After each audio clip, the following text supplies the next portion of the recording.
Hello, everyone, and welcome back to another week of Record Live. I hope you're all having wonderful Wednesdays or Tuesdays or whatever day it is you are listening to this.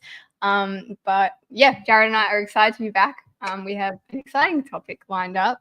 But first, before going into that, Jared, welcome, I should say, to the show again. Thank you, Zanita. Before going into the topic, I guess I want to preface this by saying sometimes Jared and I feel lost for what to talk to on this show. It gets kind of lost amongst all of our other work priorities. And so today's topic was actually one that was suggested to us. We kind of asked our office what topics they would be interested in us speaking on, and this was one of them. So if you have something that you would like us to cover, or if you have a guest that you would think would be interesting to have on, we would love to hear from you. Just send us a message or write it in the comments, because the last thing we want to do is be boring. We really want to talk about things that people care about and that are interested in. So today is one of those things. So today, Jared, we are talking about how to be more welcoming at church. I know that this is something that some people have really great stories about, but unfortunately, a lot of people have negative stories about, and it's something that really affects people coming back to church. But I guess to kind of kick things off, I would love to know, Jared, of an experience that you have had personally, whether it is a positive experience where you felt really welcomed or a negative experience where you felt really unwelcome in a church, whether that's a church you go to week by week or a new church that you just rocked up to. Obviously, you don't need to say the specific church, but yeah, just tell us, I guess, an experience that you have had in a church. It's hard, Zanita, to sort of gauge sometimes because a lot of people recognize me from Record when I travel to different churches. And I do remember one particular time, though I didn't particularly get recognized. I got there early, I think. I'm not sure if I was preaching or doing something for a program, or I was just in the area. So I went to the church to check out a church and sort of left again. But I decided to go to Sabbath school, which not everyone does when they're visiting a new church. Sometimes it's intimidating because the conversations are a bit deeper, the group is a bit smaller, and you can feel, especially if you're a shy person, it can feel a bit more exposed, I suppose. And I just remember going there, and it wasn't, I think one or two people sort of nodded at me or said hi. But even the Sabbath school discussion, and I'm sure we've all been in discussions like this, was a little, what's the word? There was conflict. There was disagreement. Yeah, there was a bit of heatedness in the conversation, and very dominated by certain individuals who had very strong opinions. And as an outsider, you're already questioning, like, do I wade into this conversation? Probably not, because I don't really know the dynamic here. I'm not necessarily feeling confident to do that. But even many of the, I assume, regular members weren't then contributing. It just came down to sort of these regular contributors who were throwing things in and sort of were very almost talking past each other with their contributions. Sure. And I've got to say that didn't lead to a very welcoming experience. I didn't feel included in that conversation, but I also didn't feel very welcomed at that church, and probably left that day going, well, if I was a visitor and I didn't have a vested interest in church and being part of this group, I don't know if I'd come back. Not to this church specifically, but perhaps not at all. I'm sure we've all got that experience, because many of us might, even if we've grown up in the church, we might be very comfortable in our own home church. But we've reflected on this program before about how sometimes you grow up or you move cities or you leave home and you have to find a new church. And it's quite a difficult transition to make, because I think the experience often when you visit a new church is that it can be intimidating, but it's often not necessarily welcoming. Whereas you might feel completely welcomed every Sabbath at your own home church where you're comfortable. When you have to visit or where you have to attend somewhere new, it can be quite a confronting experience. Yeah, for sure. Do you have a story, Zanita? Yeah, I feel like I could definitely share about negative experiences. But maybe since you did that, I'll take the positive card. I think a really good experience I had at a church that I was visiting was, I guess I just liked the intentionality of it. So I went to this church and I actually did know someone there. However, she was in the worship band. And so I arrived at this church and the lady at the door, she greeted me and she was really nice. And she asked me my name and if I'd ever been there, just those, basic questions. And she asked me if I knew anyone at that church. And I said, yes, I know my friend Georgia. And she was like, oh, Georgia's on the team. Let me introduce you to someone else. And church had actually started by this point. So I was late because when you're new, often you rock up late. But what I really liked was that she didn't just like greet me and say like, enjoy the service. She like took me to someone who was already sitting down and she just like whispered to them like, hi, this is Anita. She's new here. And then she like sat me with this girl and the girl like made room for me. And then after church, she talked to me and she introduced me to other people. So I guess I liked that it wasn't like, I think the greeters at church are so important and I love that we have them and we put a priority on them. But I think sometimes you can have that experience where you get greeted and that's great. But then it's just like you have this awkward, I guess, hour and a half or whatever, where you're like sitting by yourself and you don't talk to anyone afterwards. And so I really liked that they kind of like had people in the audience that were like open to having someone else come along. Like it didn't feel like it was a shock for that other lady to have me sit next to her. It was kind of like, oh yeah, like this is what we do. Like, so I thought that was really cool. I thought it was really intentional. And yeah, it just made the rest of the time less awkward, essentially. I think there's something in that intentionality, that concept, because I guess what we would love in a romantic sort of world, we would love just it to happen spontaneously. We would love to be loving and have someone come up and just feel warm fuzzies. But the reality is, if you don't have a system in place or a plan or a greeter or someone to greet new people and sort of what to do after that, you can actually do yourself as a church a disservice, because I guess people think, oh, it's someone else's job, or I don't know, it gets lost in the wash. I'd be curious to know if this is just an Australia New Zealand problem, or if some of our Pacific, if anyone from the Pacific is watching this at any point, if they could leave some comments as to what solutions they find there. It's a very different context and community, and I'm wondering if they find their churches more or less welcoming than perhaps we've been able to share some of our experiences here. Jared, I know you've been to churches overseas before. Yeah. I guess, have you noticed anything in other countries that culturally has been a little bit different that you thought was really cool, or that you thought was really effective in making people feel welcome? Yeah, I don't know if it's cultural or my most recent experience, we went to a church in Scotland and we were greeted by a lady in the foyer who sort of told us about the church and asked sort of connection questions. How did you come to be here today? She found out we're from Australia and whatnot. So then it was like, oh, why did you choose this church? How did you be here? But there was a guest book. She encouraged us to sign the visitor's book. And I think some churches here probably have that too, but I haven't sort of noticed it as a thing. But we scanned through the guest book and we saw other names of people from Australia, some that we knew. We saw some names of people that we recognized. So we were like, oh, wow. It's that sense of connection, like someone from where I'm from has visited this church before. And so that visitor's book, I guess, was a way of, I guess it's about situating you within that community. How do I fit? And if you come in and you just feel like an outsider the whole time, you're not going to come back. You're not going to find that a warm experience. But if you come in and you see other people in the guest book have been there that you're like, oh, wow, this is part of my family, my church family in another part of the world.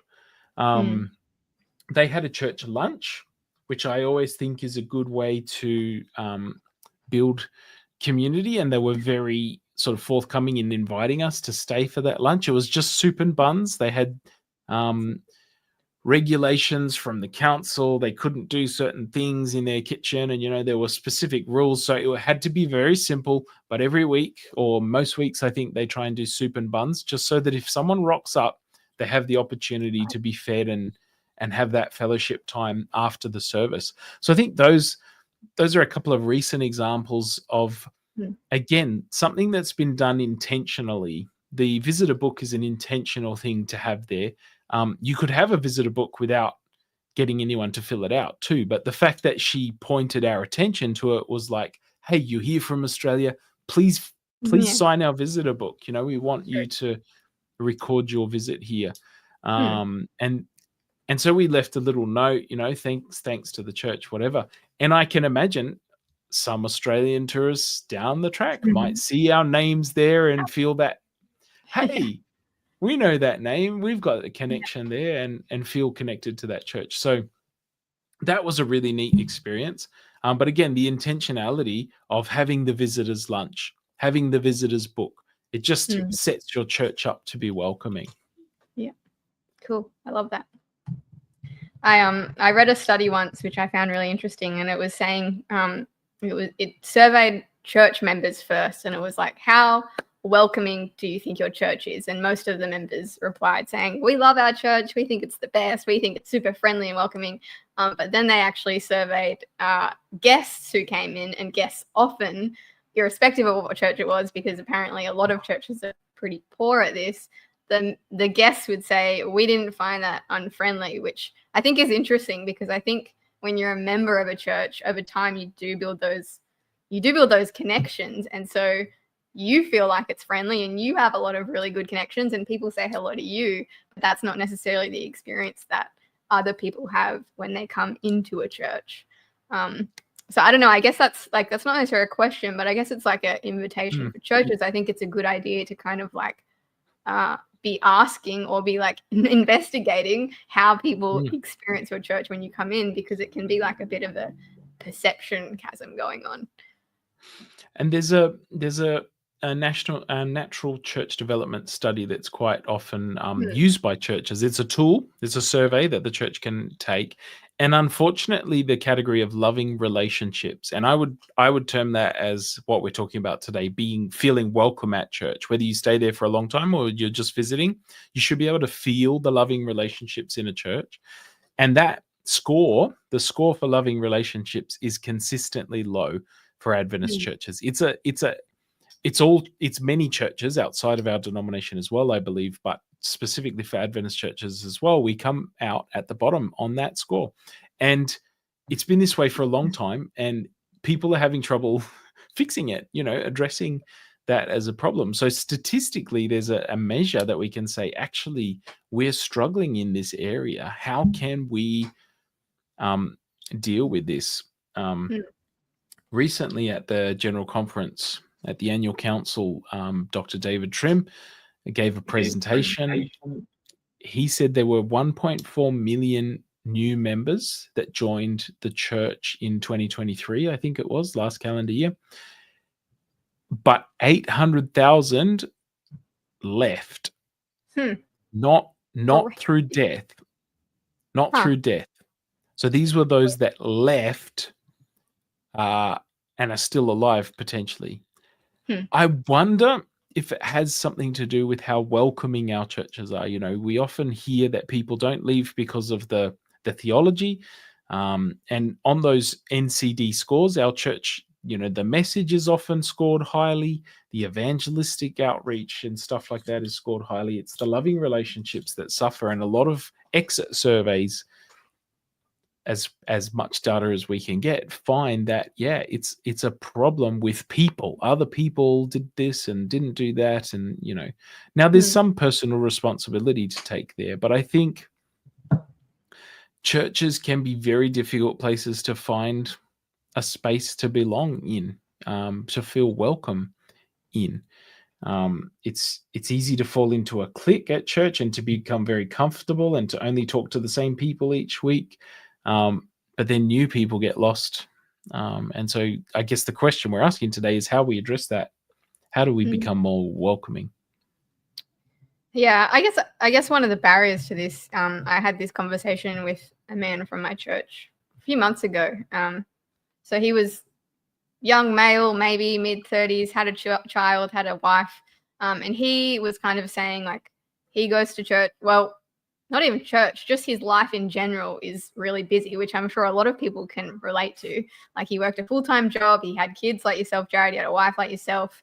And so church for him was like his social fix, which, you know, isn't a bad thing. Like church is also supposed to be for us. It's not just supposed to be for new people. So he was kind of just saying like, I find it really difficult because I go to church and I sit in this Sabbath school, I sit in this service, and then I really just want to like get my social fix and like talk to the people who I haven't seen all week. And then by the time I'm finished with that, like there's no new people around. Like I don't have that opportunity to kind of like, and so I guess I feel like that's kind of a valid point. Like I feel like that's probably a lot of people's experience at church is like, yeah, they first see the people that they know, they go to one or two people, have a conversation with them, and usually the new people, if they haven't got someone to talk to, they leave pretty soon. So I don't know if like I'm sure you can probably relate to that, Jared, because you also have a family, you also work full time. Like, what do we do in those kind of situations? Like, how can we be better at welcoming people while still getting like that time to connect with people ourselves? It's a good question, and I think at different life stages, it's potentially a different answer for me. You know, right now I'm at a fairly new church. I haven't been going there for a very long time. And so it's different. I'm still not sure who's a new person and who's an old person. Do you know what I mean? So I'm Yeah. still just making my way, and very focused on the kids as well. So taking them to Sabbath school, adventurous programs, making sure they're in the programs, interacting, helping them with the crafts. So not actually going to Sabbath school for myself to get fed, but doing Sabbath school with the kids. And so we've gotten involved there, and we're meeting people through that. But it's limited because you're basically doing the activities for the kids and you're not getting a lot of time to interact, because it's very hard to have a deep conversation when your son's about to jump off the slide. And you're like, oh, gotta go. This kid's about to get stitches in his head. You know, something's about to happen, you know. So there is a challenge there. I guess when I was younger, and I would look at it this way at the last church I was at as well, I sort of set myself a challenge, and this may not work for everyone, but I realized that it was quite intimidating, that I hated going to church and not knowing anyone and feeling scared and shy and you know, all of those things. So I made it a challenge for myself to get to know all the new people. If I saw someone that was different, because I was very comfortable, very familiar, I would make sure they had a good time, or at least had a good conversation while they were there. And Yeah. so I would intentionally target having those conversations with them. And if I found a connection point with myself that we could talk about sport or literature or, you know, whatever, that'd be great. If they talked about something that I wasn't really up on, but that I knew someone else in the church that was their jam, I could then connect them with that person, a little bit like what that lady did for you at that church. And so I agree with your mate saying, "Oh, I need that social fix," but I'm also like, I see these people every week, and so I'll see them again. But this person off the street could be someone who's checking out church for the first time. They could be a new friend that will become part of that social web, or will choose this church because I'm really friendly to them. So it is a ministry. I can do something. I can be a minister to this person. If they don't come back and I never see them again, well, at least they've had a good experience. If they do, then they can become part of that social web. And I'll see my friends again next week, regardless, because they're coming all the time. So it's a really tight knit. I think one of the other challenges to becoming a welcoming church at this point is we're seeing more and more people fluctuate with their church attendance. So either they're church hopping, that was an issue, to building solid, welcoming, loving communities, but also just getting to church every week. before you would come rain, hail, or shine. If you were sick, had the flu, you'd still go to church because you just needed to be at church. But now with the encouragement of like, you don't want to spread your germs, you can watch church online. You've got a kid with gastro. Well, we're not going to force everyone to go to church. So we're only there on the Sabbaths we can be there. And if you've got, like myself, other church appointments at other churches some weeks, you're not there for 2 or 3 weeks, or you're at the Adventurers Camporee.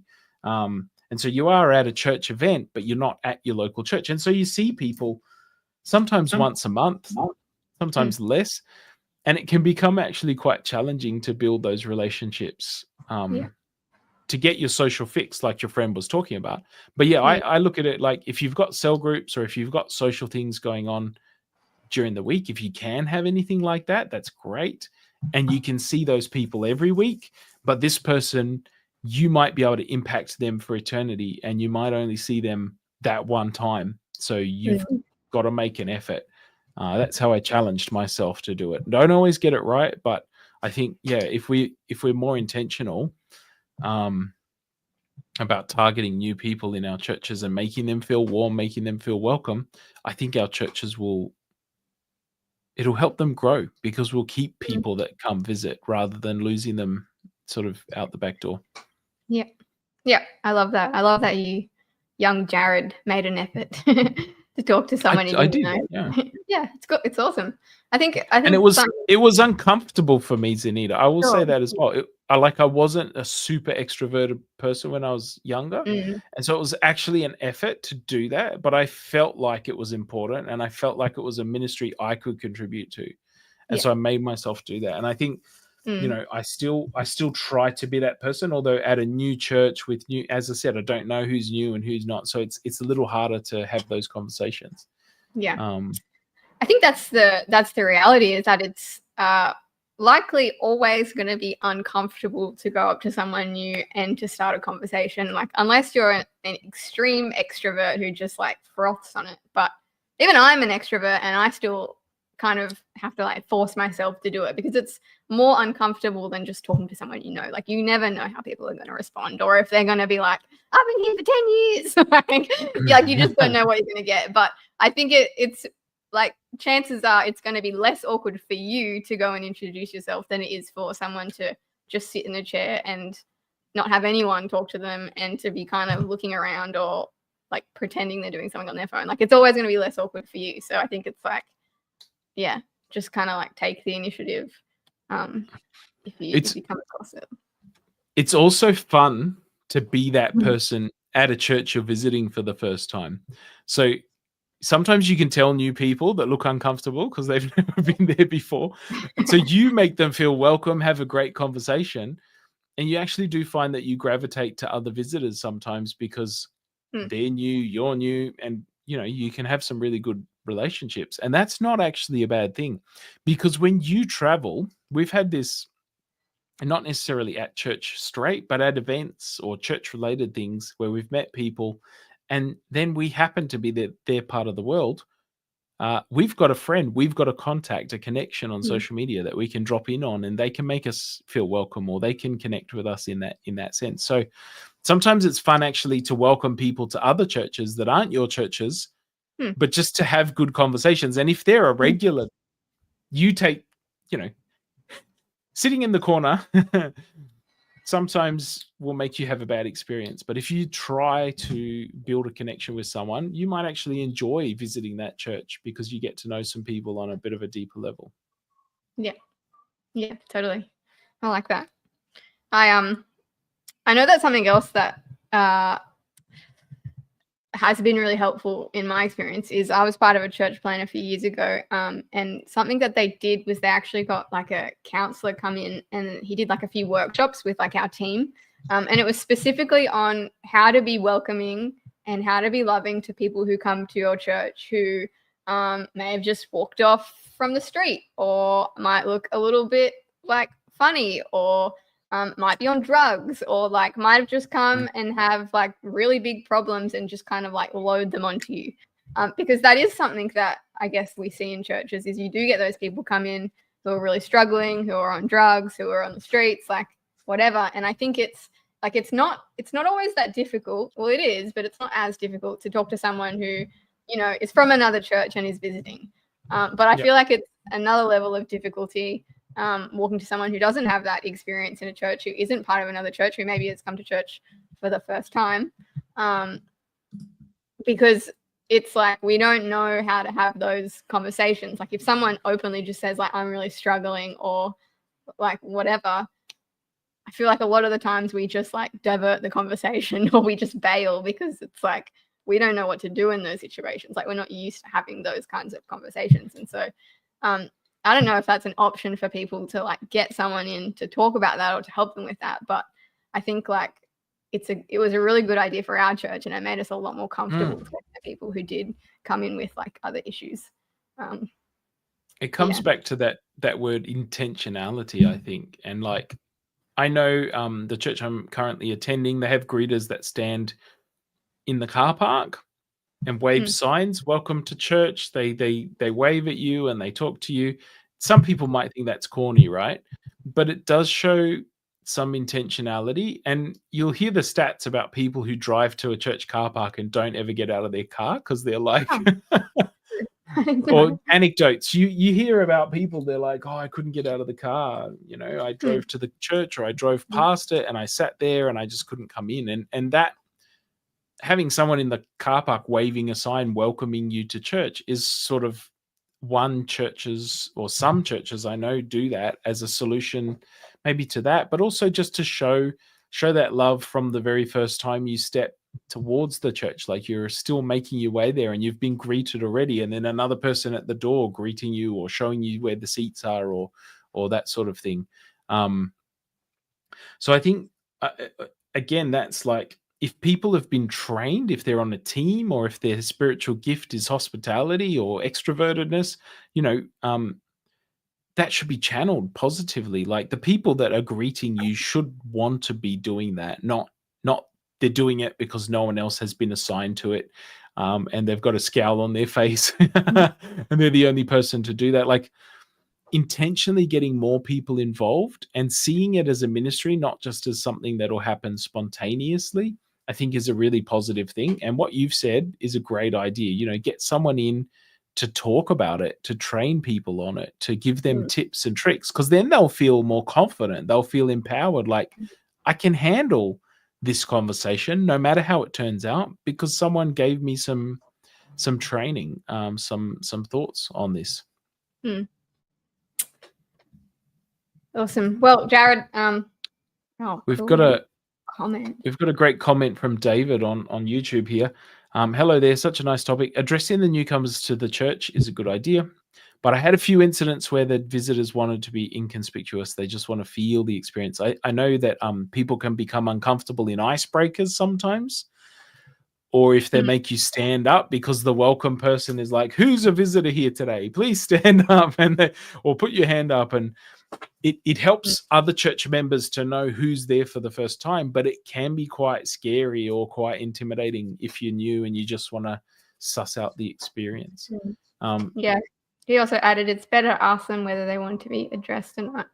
Yeah, I think sometimes it's a good point. I think sometimes you can gauge whether someone wants to keep talking or not, but use your human emotional intelligence skills for that, I guess. And if you've got a greeter at the door, that's part of their role. Like, find out if this person wants to be acknowledged in any way, or if they're comfortable, you know, or they just want to sneak in and just suss it out. You know, you can gauge that with a quick conversation, but not if you haven't been primed as a greeter. You know, if you haven't been told about that, primed for that, it's unlikely that you're going to ask those sort of questions. So I guess, I don't know about you, Zanita, but I'm feeling that we could do more work in our churches to be intentional about this, that we could potentially put in place some structures, and some churches are doing it and some churches aren't. Another good thing to do is, if you've got a church bulletin or an Adventist record to give them as a visitor or someone coming in the door, giving them something to look through during the service helps those quiet moments where nobody might be talking to them. They've got something to do with their hands, their eyes. And we would always recommend giving out Adventist Record because it's great reading material. So there's another intentional thing you could do. Yeah. We've been fairly practical in this conversation, Zanita. Where do we want to land this plane? Do you have any final thoughts as we wrap up? Do I have any final thoughts? I don't know. I guess I'd just like reiterate what I said before, is that it's like, yeah, it might be awkward for you to go and approach someone and speak to them, but it's definitely going to be more awkward for them to not have anyone go to them. And even if if you're from a big church, you might have a handful of new people come each week. You don't have to talk to all of them, but I guess at least making the effort to talk to one new person, maybe not every week, but every fortnight or every now and then. I think it would make a big difference if each of us kind of went into our churches and just tried that a little bit more. What about you, Jared? Any final words of advice? Well, I guess we reflect often on the idea of a consumer versus a contributor or a active church member, and I guess many of us can fall into the trap, myself included, of just consuming the service. I'm there to get something out of it spiritually. I'm there to get a social fix. I'm there as a break from my week to do something different, and I don't really want to talk to anyone, etc. But that's very much a consumerist mindset. I'm there as an individual just doing my thing. I think if we saw church more as communal and as something that we should be contributing to, we may not have an official role. We may not even be a member at the church that we regularly attend, but we can contribute to the atmosphere and the welcomingness of that church. So I'd encourage us, this Sabbath coming, whenever you're listening to this, to look for someone to have a conversation with that maybe you haven't had a conversation with before, and to try and up that temperature of your church to be a bit warmer and a bit more welcoming. That's a challenge we can set, all of us. Even if your church is super warm and super welcoming, it could always be more so. We could always make an effort to connect with other people and to love on other people. So thanks for joining us. If you've been watching for another episode of Record Live, it's great to have you back on deck, Zanita. We had a few weeks with you away, and it's good to chat. And I'm glad this topic came up from suggested by one of our team members, because I think it's a really important one. But we'll be back again next week. God bless you all, and have a happy Sabbath when you get there. Remember to greet someone and to be welcoming at your church this week. God bless. See everyone.